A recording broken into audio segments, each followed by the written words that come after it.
बदमाशों के चक्कर में आजाद ने कांग्रेस पार्टी से अलविदा कर लिया और भाजपा से हाथ जोड़ दिया। आजाद साहब जुमलेबाजी करेगा, बड़े बड़े लफ्ज बोलेगा। आजाद साहब ने बीजेपी से टाई अप करके ठेला पकड़ा। आजाद साहब बीजेपी में चले गए। बीजेपी में कहा है, उन्होंने अपनी पार्टी बनाई। अपनी पार्टी बनाई। That party is rooted with BJP. देने वाला गुलाम नबी आजाद नहीं है। नबी आजाद साहब बीजेपी का रूट है, तो आज कांग्रेस को नीचा दिखाए, ये एकोमोडेशन कर देते हैं। आजाद साहब रुक जाइए, क्योंकि नहीं, मेरी अब वो उम्र नहीं है। चीज की कॉमेडी 1970 पे जब बात होती थी, गुलाम नबी आजाद करते थे तब बात, जब कांग्रेस में थे। आज कांग्रेस उसके ऊपर बात नहीं करती। कांग्रेस ने आजाद साहब को बनाया, आजाद साहब ने कांग्रेस को नहीं बनाया। मैं बीजेपी से बिल्कुल निकली क्योंकि इनके इरादे इतने नापाक है कश्मीरियों के लिए, जो मेरे जमीर को सूट नहीं हुए। आजाद साहब की पार्टी, आजाद साहब खुद भी बार बार कहते हैं, जब मैं था मैंने काम बहुत किए, मैं इन लोगों की तरह सोया नहीं रहा, मैंने इन लोगों की तरह खाली वोट नहीं लिए। बीजेपी गुंडेबाजी करती है। बीजेपी ने गुंडेबाजी हर एक कश्मीरी के साथ की। आजाद साहब ने तो अपना बनाया हुआ बिगाड़ा। सो क्या वानी कांग्रेस किस फंस करुत ये दुकानदार ऑनेस्टली था, चोर नहीं था, बदमाश नहीं था, डाका नहीं डाला था। वकार साहब जियाजत इंसान है। आज जम्मू कश्मीर की सियासत की बात करते हैं और कांग्रेस कैसे जम्मू कश्मीर में काम कर रही है, उस पे भी बात आज करेंगे। और मौजूदा सूरत हाल जो जम्मू कश्मीर की है सियासत के हवाले से, उस पे भी बात करेंगे। साथ है डॉक्टर अनीसा गुल, महिला कांग्रेस की जनरल सेक्रेटरी है।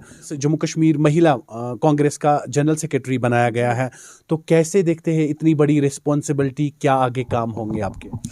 देखिए उबैद साहब, सबसे पहले तो मैं कांग्रेस पार्टी का ही शुक्र अदा करना चाहती हूँ कि उन्होंने मुझे जम्मू कश्मीर की बेटी समझकर कांग्रेस पार्टी में दूसरी बार स्टेट जनरल सेक्रेटरी बनाया है, जिसके लिए मैं अपनी ऑल इंडिया महिला कांग्रेस प्रेसिडेंट अलका लांबा जी, अपनी स्टेट प्रेसिडेंट शमीमा रैना जी, अपने पीसीसी प्रेसिडेंट जनाब वकार रसूल वानी साहब का बहुत बहुत शुक्रगुजार हूँ कि जिसने मुझे इस पद पे दूसरी बार मुंतखब कर दिया। रिस्पॉन्सिबिलिटीज आपको दी गई है, कुछ सियासी जमातें कह रही थी कांग्रेस है नहीं किसी जगह, तो अब उस पे कैसे काम होगा?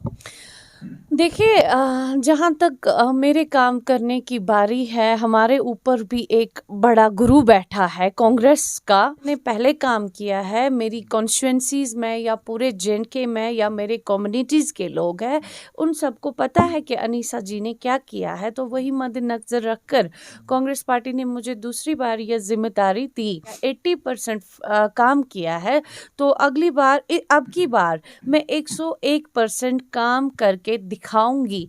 रहा सवाल उन लोगों का जो लोग ये कहते हैं कि कांग्रेस पार्टी कुछ नहीं करेगी, क्या करे, मैं उन लोगों से पूछना चाहती हूँ, अब आप लोग भी इक्तिदार में हैं, आपने क्या किया हमारे कश्मीर के लिए? बस इस बात का जवाब दे दे। भाजपा से खासकर कहना चाहती हूँ, अगर आपको याद होगा गवर्नर सत्यपाल मलिक जब यहाँ पे थे, बोला था उस टाइम कि कश्मीर के 50,000 जो भी नौजवान है, बेरोजगार है, इनको मैं नौकरियाँ दूंगा। मुझे अब 50,000 में एनालाइज नहीं करती हूँ, बस मुझे 1,000 एनालाइज करके दे। कोई भी पॉलिटिकल हस्ती जो बड़े बड़े जुमलेबाजी करते हैं, ये मुझे दिखाए तो मैं सल्यूट करूंगी। गुलाम नबी आजाद का कल एक बयान सामने आया। गुलाम नबी आजाद ने कहा कांग्रेस को मैंने बनाया है। कांग्रेस क्या बोल रही है? देखिए, आपने सुना होगा वत इज़ु मंतशा वत जिलु मंतशा, इज्जत देने वाला ऊपर वाला है। इसे आज़ाद साहब थे कांग्रेस में, लेकिन कांग्रेस ने उनको भगाया नहीं। आज़ाद साहब ने बीजेपी से टाई अप करके ठेला पकड़ा। आज़ाद साहब बीजेपी में चले गए। बीजेपी में कहा है, उन्होंने अपनी पार्टी बनाई। अपनी पार्टी बनाई। That party is rooted with BJP. ये लोग हम कैसे मान सकते? मैंने भी आज़ाद साहब के साथ काम किया है। आज़ाद साहब के साथ यूपी में 2002 के इलेक्शन में ऑब्जर्वर थी। जब आज़ाद साहब ऑब्जर्वर, जम्मू कश्मीर की तरफ से एक ऑब्जर्वर था, कांग्रेस की तरफ से वो आज़ाद साहब था। मैंने भी किया, बट मुझे नहीं लगा कांग्रेस आज गुलाम नबी आज़ाद साहब कांग्रेस पार्टी पार्टी में नहीं है? क्या कांग्रेस पार्टी चल नहीं रही है? आज से 1 साल पहले अगर रेशो कांग्रेस पार्टी का मजबूती का रेशो 50% था, आज 101% है। ये दावा से मैं कहती हूँ। जब से हमारे प्रेसिडेंट वकार रसूल वानी साहब आए, उन्होंने कैसा नया चैलेंज दिया इनको, ये तो बोलेंगे, ये इनकी भूखला। आज़ाद का आपका काम नहीं दिखाई पड़ता? गुलाम नबी आज़ाद जब जम्मू कश्मीर में छोटा सा टेन्योर उनका रहा, उन्होंने काम भी बहुत किए, हॉस्पिटल्स, गार्डन्स, जो बार बार कहते हैं आज़ाद साहब की पार्टी, आज़ाद साहब खुद भी बार बार कहते हैं जब मैं था मैंने काम बहुत किए, मैं इन लोगों की तरह सोया नहीं रहा, मैंने इन लोगों की तरह खाली वोट नहीं लिए, चुप करके नहीं बैठा, 370 के ऊपर भी मैंने ही बात की करे, मेरे टेन्योर में बहुत ज़्यादा डेवलपमेंट हुई। उसके बगैर बताए कांग्रेस ने क्या किया? देखिए, आज़ाद साहब ने वक्त का फ़ायदा उठाया, ठीक है। आज़ाद साहब को लगा कि कांग्रेस पार्टी आज इक़्तिदार में नहीं है, मेरा बैठना ठीक नहीं है, तो उसने रिज़ाइन किया। दौरे इक़्तिदार में कामें की, बेशक उसमें कोई शक नहीं है, ये भी नहीं बोल सकते है कि नहीं किया है, इतिहास गवाह है, लेकिन वक्त का फ़ायदा उठाया। ऐसा थोड़ी होता है अब वो किया ये किया, जो उसने किया था वो उसने सब खुद ही अपने हाथों से बहाया। कांग्रेस ने बेवफाई की गुलाम नबी आज़ाद साहब के साथ? कांग्रेस कभी किसी के साथ, कांग्रेस एक सेक्युलर पार्टी है, कांग्रेस किसी से बेवफाई नहीं करती, कांग्रेस सबकी है, कांग्रेस किसी की मीरास नहीं है, न आज़ाद साहब की न किसी और की। कांग्रेस में हर एक निचले तबके से ऊपर तक आ सकता है। आदरणीय सोनिया जी ने कोई बेवफाई कांग्रेस आज़ाद साहब से नहीं की। इवन दो आज़ाद साहब ने ही चिट्ठी लिखकर, अपना न्यूति पत्र भेजकर सोनिया जी को ये दी, इंफॉर्मेशन कर दिया कि मैं पार्टी छोड़कर जा रहा हूँ। वहाँ पे मसला उठा, सोनिया जी ने कहा पार्टी छोड़ने की जरूरत नहीं है, क्या एकोमोडेशन नहीं है? एकोमोडेशन कर देते हैं आज़ाद साहब, रुक जाइए, क्योंकि नहीं मेरी अब वो उम्र नहीं है। किसकी एकोमोडेशन? उनके रहने की, बंगलो भी छीना गया, बंगला भी छीना गया, तो बीच रास्ते में उसकी टाइज बीजेपी से बन गई थी। आज गुलाम नबी आज़ाद साहब बीजेपी का रूट है, तो आज कांग्रेस को नीचा दिखाए। आपने ये भी कहा कि गुलाम नबी आज़ाद साहब 2 आंसुओं के साथ बह गए, या के साथ बह गए? देखिए, वो 2 आंसू क्या थे वो सबको पता है। इसके और आदरणीय प्रेसिडेंट वकार रसूल वानी साहब भी बार बार बोलते हैं, जो कि कांग्रेस के एक चीदा बहादुर होनहार प्रेसिडेंट है, वो भी बोल रहे हैं, और इन सबको पता है। बस 2 आंसू के चक्कर में आज़ाद ने कांग्रेस पार्टी से अलविदा कर लिया और भाजपा से हाथ जोड़ दिया। भाजपा ने कहा कि कांग्रेस ने 70 साल हुकूमत की, कांग्रेस की उन चीज़ों गलतियों को हम ठीक कर रहे। आपको लगता है कि भाजपा जो है कांग्रेस की गलतियों को ठीक कर रही? हाँ, क्यों नहीं कर रही है ठीक? स्मार्ट मीटर्स आप नहीं देख रहे हैं? स्मार्ट मीटर्स लगे हुए हैं, 100 रुपए इनकम नहीं है, उसकी बिल 15 दिन की ऑनलाइन आज मोबाइल पे महीने की 10-10 हज़ार आती है। चावल हम लाते थे, हमारे घरों में चावल की टंकियाँ फुल होती थी, आज हम लोगों को महीने का खाना पेट के लिए नहीं मिल रहा है, ये भी मेहरबानी की बड़ी। हमारा गैस सिलेंडर जो 600 या 750 रुपए में मिलता था, वो 1200 रुपए में मिल रहा है, वो भी बड़ी मेहरबानी है। आज तो हमको, मुझे पता ही नहीं है कैरोसिन का कलर कैसा है। अंबानीज अडानीज को पिलर बना के पैसा देने वाला मोदी, गरीबों का खून निकालने वाला मोदी, ये एहसान उसने कश्मीर में किए हैं। आपको क्यों नहीं डेवलपमेंट दिखती है? देखिए 5 अगस्त 2019 के बाद बीजेपी कहती है बहुत कुछ जम्मू कश्मीर में बदला, अब कॉलेज बंद नहीं होते, स्कूल बंद नहीं होते हैं, अब पत्थरबाजी नहीं होती, अब किलिंग नहीं होती। इनके दौरे हुकूमत में कॉलेज बंद रहते थे, मार्केट बंद रहता था, आज रात को बंदा चल सकता है, ये भाजपा का दावा है। पत्थरबाजी बंद हो गई। क्यों पत्थरबाजी बंद हो गई? अगर कोई बच्चा हमारा बिगड़ा भी हुआ होता था, वो पत्थरबाजी करता था, शाम को मेरे घर पुलिस आई, मेरी माँ की बत्ती बंद हो गई, ठीक है, मेरी माँ की बत्ती बंद हो गई, तो मेरा बच्चा जब अंदर चला गया था, तो मैं कैसे क्या कर सकता हूँ? ये सब दबाव का जोर है, गुंडेबाजी का दौर है। गुंडेबाजी कौन? बीजेपी गुंडेबाजी करती है। बीजेपी ने गुंडेबाजी हर एक कश्मीरी के साथ की, हर एक हमारे बच्चे तो कहती है नया कश्मीर है, डेवलपमेंट हो गई। कहाँ है? कश्मीरियों को पूछ के देखे ना, कश्मीरियों से पूछिए ना। जेलों में बच्चे सड़ गए, जिस माँ के के पास एक सहारा था वो भी छीना गया, उनको भी अब खुले नहीं छोड़ रहे। मुझे बोलिए, इतने एहसान किए भाजपा ने और क्या इतनी डेवलपमेंट की। कांग्रेस के दौर में क्या कुछ नहीं हुआ, कब्रिस्तान आबाद नहीं हुए, जेलों में लोग बंद नहीं थे, पत्थरबाजी नहीं होती थी, हालात खराब नहीं होते थे, गोलियां नहीं चली। कांग्रेस उसका भी जवाब दे।